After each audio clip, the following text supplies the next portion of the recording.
My name is Sophia, and I'm 55 years old. I'm going to tell you about the time I spent with my son's friend Nathan. We shared moments in the car, at home, and in places you wouldn't even imagine. Trust me, you'll be shocked. I've been married to Daniel for more than 30 years, and during that time, everything was great. We laughed, shared intimacy, and felt the joy of starting a family. However, as the years went by, Daniel grew distant. He stopped touching me, stopped saying affectionate words, and most of the time, he didn't even notice me. I felt like a ghost in my own home, and the only thing that kept me going was my son Oliver, whose enthusiasm and joy gave me purpose. Recently, something changed. Oliver's best friend, Nathan, who is 23 years old, began to visit more frequently. After a while, I realized that Nathan didn't see me as just another host. The way he looked at me changed, and for the first time in years I felt alive again. He is athletic, charming, and incredibly captivating. At first, his presence reminded me of the energy and excitement I used to feel when I was younger. One evening, when Daniel and Oliver were out of town, Nathan stayed behind and asked if I needed help with anything. We ended up sitting down for coffee and talking, and it turned into one of the most honest conversations I've had in years. I told him everything, how Daniel had become distant, how lonely I felt, and how I was at a loss for what to do. Nathan listened to everything I had to say, and I was struck by how understanding and kind he was. The way he looked at me made me feel seen. That night Nathan and I spoke for hours, and I opened up to him completely, telling him about the passion and emptiness in my life that I hadn't felt since I was young. The way Nathan listened, the respect and care in his eyes, moved me deeply. He wasn't just a listener. He felt like a friend. But there was a pull between us that went beyond friendship. Nathan slept on the couch that night, and I went to my bedroom. But when I closed my eyes, all I could see was his face. The next morning, as I was making breakfast, Nathan appeared in the kitchen with a warm smile.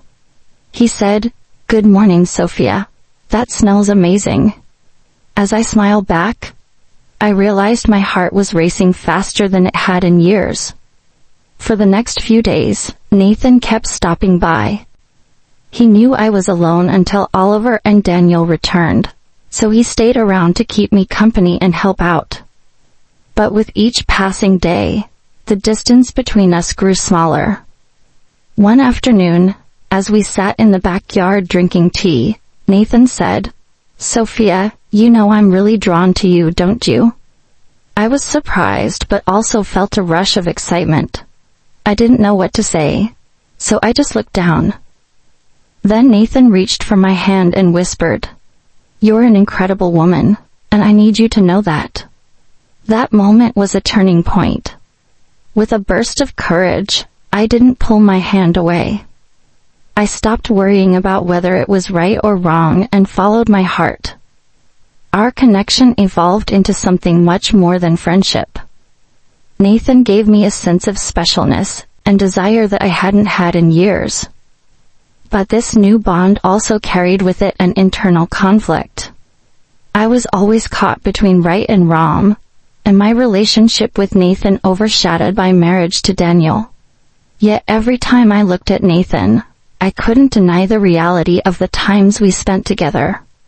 One day, Nathan and I went on a little out-of-town trip.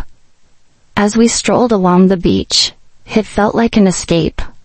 My eyes welled up with tears as Nathan grabbed my hand and whispered, "When I'm with you, nothing else matters. It's just us." His words brought back memories of how love and care could heal a person. The time we spent together that day at the beach was unforgettable. The light breeze, the soothing sound of the ocean, and the connection between us all felt like I was dreaming. But it was time to head back. As we got in the car and started driving home, I felt a strange sense of calm mixed with excitement. The bond between Nathan and me grew stronger every day, but I was also getting more and more afraid of what would happen if Oliver found out, or if Daniel began to suspect something. At this confusing point in my life, I wasn't sure what to do. Our relationship deepened after that night. Nathan didn't just get physically closer to me. He made me feel like he truly understood me. What happened in the car that day was a turning point for us both. When we got home, Nathan's gaze hadn't changed. He was still looking at me with the same warmth, desire, and admiration. Daniel was still lost in his own world, and I was filling the void in my life with Nathan's presence. However, our relationship wasn't merely a coincidence or a passing fancy.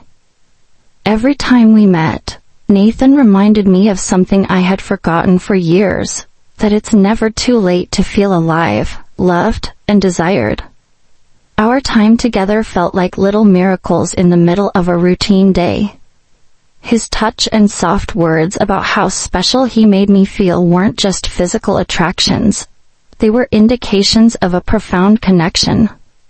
Our story wasn't a typical love story. Rather, it was an adventure full of impossibilities. Yes, I don't know where this story is going, but Nathan brought back feelings I had forgotten. We still occasionally meet in secret when Daniel isn't home, and on those nights, I wonder what the future holds. But when morning arrives, I think about how special Nathan makes me feel, and all my fears go away.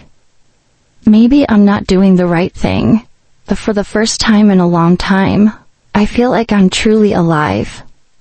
In the end, we all live for the feelings we have, and Nathan showed me just how powerful those feelings can be.